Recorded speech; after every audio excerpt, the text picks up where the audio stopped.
Bună dimineața! Astăzi facem un mic vlog și să vă mai arăt încă o zi din viața mea, din gospodărie, din viața animalelor. Pici, ce faci, Pici? Uitați ce mare s-a făcut. Ivi, mamă, ce faci? Ce pândești? Uite aici.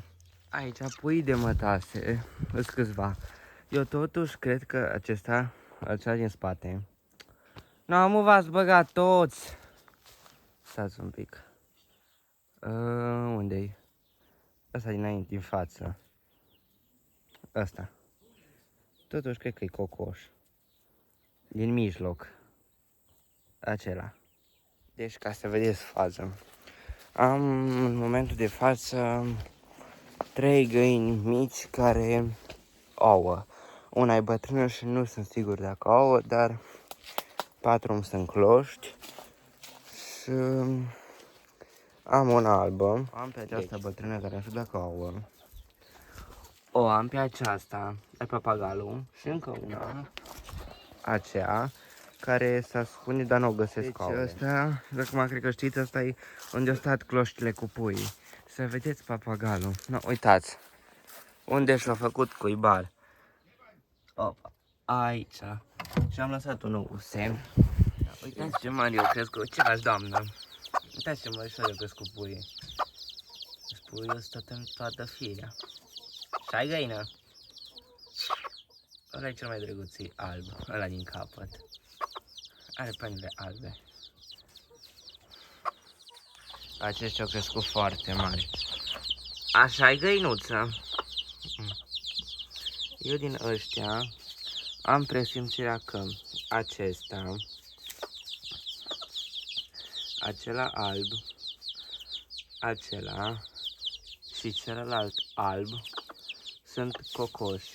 Și acela din capăt. Au creasta un pic mai mare și nu știu de ce. Presupun. Plus că îmi place că au rămas la fel de blondă, mă lasă să ating puișori, mă lasă să o iau în mână, să iau pui în mână. Nu mă bate, zic să sară la bătaie. Parcă e o grădiniță de pui. Așa-i, domnișoară. Bă, Pițunia, mai poți? Mai dormi atâta. Toată ziua ai dormit, nu mai ai mâncat și ai dormit. Și te-ai jucat cu frățiorii.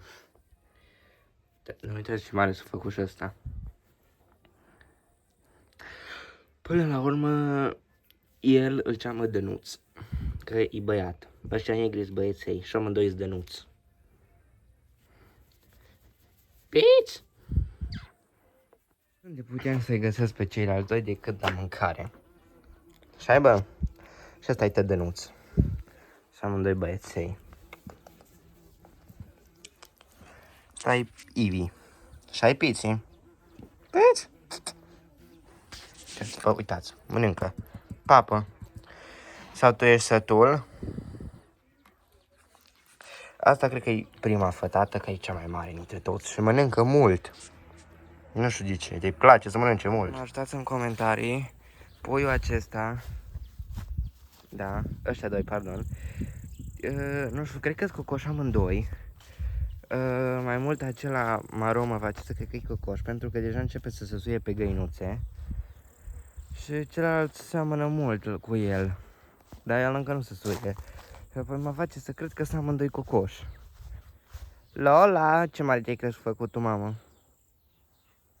Și ăla aici e. Ăla e Rocco. Deja nu mai prea cunosc că cresc mari. Amândoi seamănă mult. Ăla care se scarpină cu ăsta. Părofule. Asta nu știu, cred că e domnișoară. Și ai doamna. Uitați ce drăguț e, că e neagră și are gâtul alb. Are păr alb pe gât. Acești inculpați, că nu știu să le zic altfel, inclusiv domnul ăsta mare, îs atâta de pofticioși, când mă văd că mănânc ceva, îs prezent lângă mine. Și dacă vezi că nu le dau, aceasta gri, unde ești, mamă? Pi. Acea gri se urcă pe masă sau sare. Aceasta e cea mai bună prietena mea, să zic așa. Adică ea când mă vede cu mâncare vine și vine la mână. Iar această domnișoară îi cloșcă cu aceasta și aceasta. Mai am încă două cloști care să stă în pod din acelea mici și am zis că nu le iau, le las acolo. Și au un ou micuț, adică cel care e semnat pentru cuibar și le-am verificat cu lanterna și cred că o să iasă foi de acolo, că se vede ceva embrionul, că se formează. Da.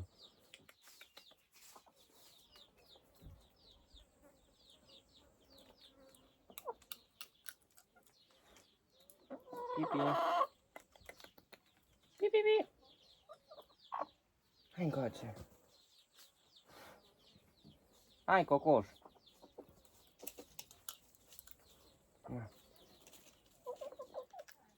Bine.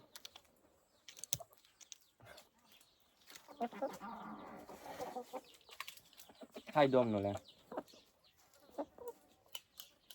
Bine, poți să te la cameră.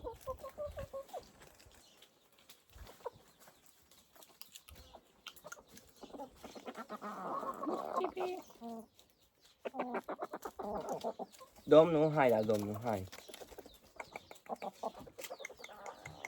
Da.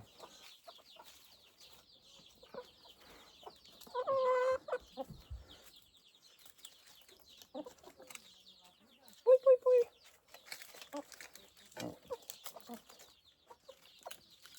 Na. Păpați. Hai încoace. Domnișorule. Hai încoace, uite. Hai.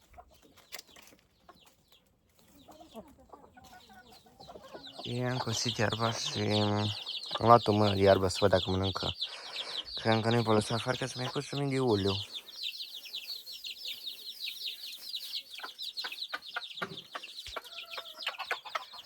E bun, pui, pui. Vă place? Hai la mine. Hai la mine.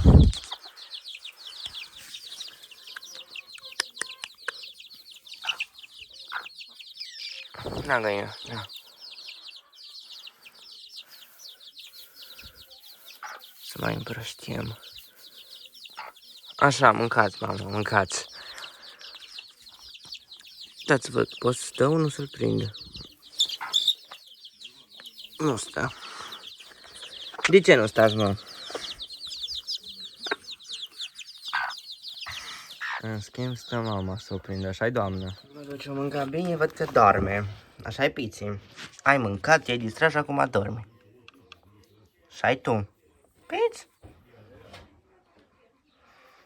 Deci, cu lebenița nu prea am mai avut ce să fac. Mi-au mâncat-o majoritatea. Și am găsit, să spun așa, o metodă. Nu e cea mai eficientă, dar de cât nimica, măcar să se facă măcar una din ele. Rog să nu-mi dați cu hate dacă am făcut ceva greșit. Sunt începători, primul an în care îmi pun lebeniță și eu le-am pus pe scaun. O am pe aceasta, care încă e micuță. O am pe aceasta, care la fel e micuță. Am pe asta care e mai mare. Mi se pare interesant că e plată. E, cum să zic, rotundă și plată. E destul de mărișoară. Și o am pe aceasta care e cea mai mare. E cât mâna deja. Și sper ca măcar asta să se facă. Atât am doresc. Uitați. Am 4 scaune.